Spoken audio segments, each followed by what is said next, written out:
आप लोग महेंद्र सिंह धोनी को एक महान खिलाड़ी मानते हैं? अगर ऐसा है तो इस वीडियो को एक लाइक जरूर करें। दोस्तों, जैसा कि आप लोग जानते हैं, इंग्लैंड और ऑस्ट्रेलिया के बीच में 5 मैचों का एशेज टेस्ट सीरीज खेला जा रहा है और ऑस्ट्रेलिया ने अभी तक सीरीज में 2-0 की बढ़त भी बना ली है। ऐसे में आप लोगों के दिमाग में एक बात चल रही होगी कि आखिर एशेज की सीरीज में इंग्लैंड में धोनी की याद सभी को क्यों आ रही है। आपको पूरा वीडियो दिखाएंगे कि आखिर क्या कारण है, क्यों धोनी को इंग्लैंड में याद किया जा रहा है। इसीलिए वीडियो में अंत तक जरूर बने रहें और अगर चैनल को अभी तक सब्सक्राइब नहीं किया है तो चैनल को सब्सक्राइब कर लें। जब एशेज सीरीज के दूसरे टेस्ट मैच में 5वें दिन का खेल चल रहा होता है, तब मैच के 52वें ओवर में ऐसा कुछ घटना घटती है कि इंग्लैंड के क्रिकेट फैंस के साथ साथ दुनिया के सभी क्रिकेट फैंस आश्चर्यचकित हो जाते हैं और सोचते हैं कि आखिर ये जो हुआ तो हुआ कैसे। पहले आप लोगों को यह बता दें कि एशेज सीरीज के दूसरे टेस्ट मैच में ऑस्ट्रेलिया ने इंग्लैंड को 43 रनों से पराजित कर दिया है और इस एशेज सीरीज में 2-0 की बढ़त भी बना ली है। जहां हम बात कर रहे थे दूसरे टेस्ट मैच के 5वें दिन के उस 52वें ओवर की, तो आखिर 52वें ओवर में क्या होता है? तो 52वें ओवर में होता यह है कि जैसे ही बॉलर कैमरन ग्रीन इस ओवर की अपनी आखिरी बॉल डालते हैं तो जॉनी ब्रेस्टो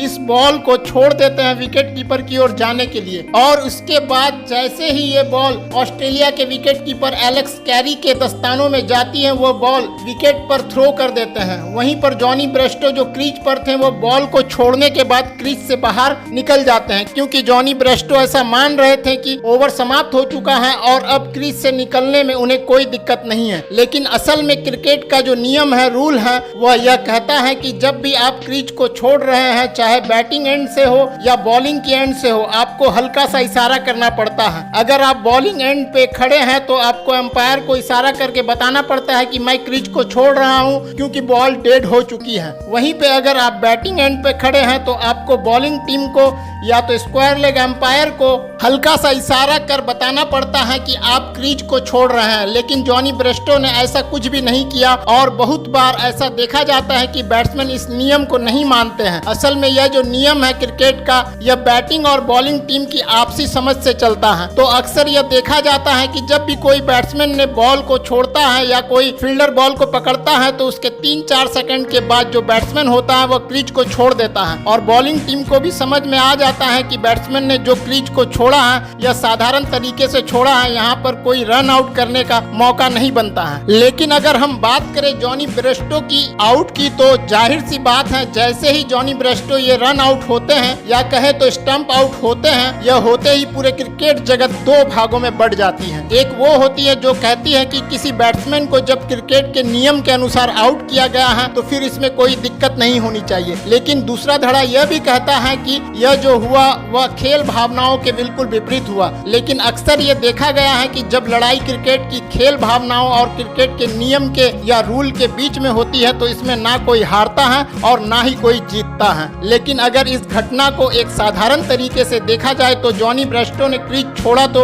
उनको बिल्कुल भी अंदाजा नहीं था कि उनको रन आउट कर दिया जाएगा। जॉनी ब्रेस्टो 1 से 2 सेकंड के लिए रुकते हैं क्रीज पर, पांव से क्रीज को स्क्रैच करते हैं और उनको लगता है कि ओवर खत्म हो गया है और क्रीज से वह जल्दी निकल जाते हैं। लेकिन एलेक्स कैरी उनको आउट कर देते हैं। कैरी ने भी कोई वक्त लेकर स्टंप पर बॉल को नहीं मारी, बल्कि जैसे ही वो बॉल को पकड़े वैसे ही तुरंत बॉल को स्टंप पर मार देते हैं। लेकिन क्रिकेट में इस घटना के बाद यह कहना सही नहीं होगा कि कौन सही था कौन गलत, यह कोई नहीं बता सकता। लेकिन एक सत्य यह भी है कि आने वाले समय में लोग इसे ऑस्ट्रेलिया की नाकामियां ही बताएगी और इसे ऑस्ट्रेलिया की कायरता ही मानेगी, क्योंकि कहीं ना कहीं ये जो जॉनी ब्रेस्टो का जो विकेट था, इसका बहुत बड़ा रोल था ऑस्ट्रेलिया की जीत में। अगर उस वक्त जॉनी ब्रेस्टो का यह विकेट नहीं गिरता और जिस तरह से वह बेन स्टोक्स के साथ अपनी साझेदारी को निभा रहे थे, तो शायद इस बात में तो कोई शक नहीं है कि इस मैच की विजेता इंग्लैंड ही होती। लेकिन क्या आप लोग जानते हैं कि जैसे ही जॉनी ब्रेस्टो का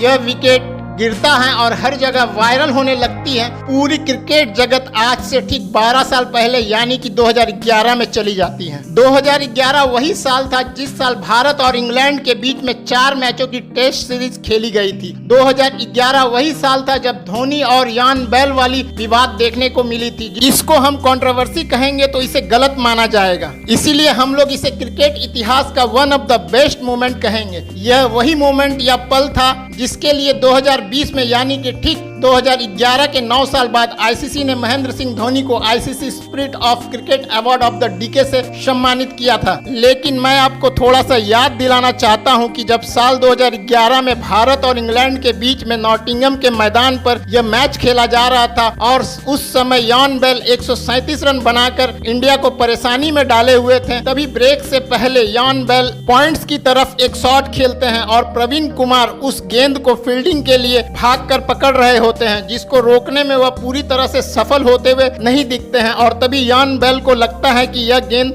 बाउंड्री रॉप को टच कर चुकी है, जिसके चलते यान बेल पेवेलियन की तरफ जाने लगते हैं। तभी प्रवीण कुमार बॉल उठाते हैं और विकेट कीपर एंड पर एमएस धोनी की तरफ थ्रो कर देते हैं, जहां पर यान बेल को रन आउट कर दिया जाता है और क्रिकेट के हर नियम के मुताबिक यह साफ साफ देखा जा रहा था कि यान बेल आउट हो चुके हैं, क्योंकि जिस शॉट को सभी बाउंड्री मान रहा था असल में वह गेंद बाउंड्री को टच नहीं हुई थी। और आपको पता है कि इंडियन क्रिकेटर ने भी इस विकेट की कुछ खास अपील नहीं की थी और जो थर्ड एम्पायर थे वह खुद से इस विकेट को चेक किया था और खुद से ही यान बेल को आउट दे दिया। लेकिन दुनिया तब आश्चर्य में पड़ जाती है जब ब्रेक के बाद सभी खिलाड़ी मैदान पर वापस आते हैं और देखा जाता है कि यान बेल फिर से बल्लेबाजी करने के लिए मैदान पर वापस आ रहे होते हैं। इसका कारण यही था क्योंकि एमएस धोनी ने उस विकेट की अपील को विड्रॉ कर लिया था, उन्होंने इस विकेट को लेने से इनकार कर दिया था। लेकिन यह भी साफ था कि इस विकेट का रोल इंडिया के लिए काफी अहम हो सकता था, लेकिन फिर भी एमएस धोनी ने खेल भावनाओं को आगे रखकर यह कह दिया था कि हम यान बेल को आउट नहीं मानेंगे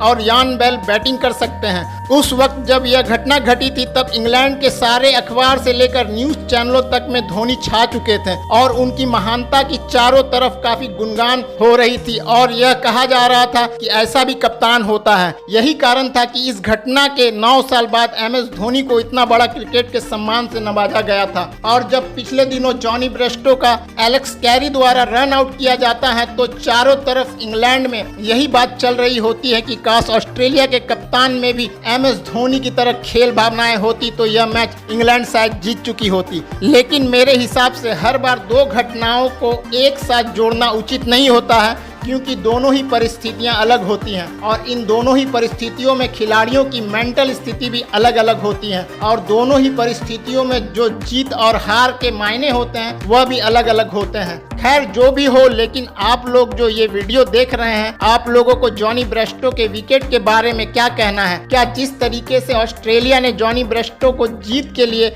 आउट किया वह सही था, क्योंकि वह क्रिकेट के नियमों के हिसाब से नियम के अंदर था? वहीं पे यह किसको लगता है कि यह खेल भावनाओं के बिल्कुल विपरीत है और गलत है? ऐसा बिल्कुल भी नहीं होना चाहिए था। अपनी राय ईमानदारी पूर्वक नीचे कमेंट बॉक्स में जरूर लिखें और किस को लगता है कि उस वक्त में एमएस धोनी ने जो डिसीजन लिया था क्या उनको लेना उचित था? प्लीज जो भी यह वीडियो देख रहे हैं अपनी राय नीचे कमेंट बॉक्स में जरूर दें। हाँ, अगर ये वीडियो अच्छी लगी तो प्लीज चैनल को सब्सक्राइब जरूर करें। मिलते हैं अगली वीडियो में। जय हिंद।